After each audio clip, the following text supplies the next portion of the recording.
well, I call it the AI revolution, as they say. Yes. And it's happening so fast, so furious. I could go on and on. You could just look it up.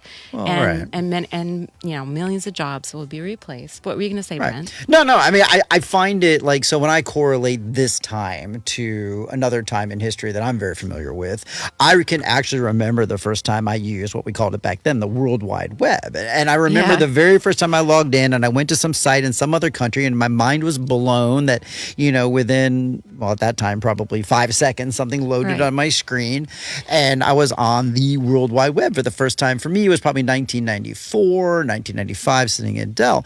And now, I find myself thinking back to the first time, one of my good friends here, it was actually Stefan who runs Live Simply in Mexico. Good shout out to him. They've been on the show before. Right. He really was a very early adopter of AI. And I remember him telling me about ChatGPT and I was like, I'm aware of it. I haven't really looked at it. But I remember that very first time loading it up, kind of very similar to the World Wide Web. And it's going to be a memory that sticks with me as I remember the first time I used AI. And then I remember how much, and I've seen how much I've grown in the use of AI. Now, I mean, it's literally replacing a lot of things that I used to have to go to the web and search for. And it's really been an augment to my life. Right. Yeah.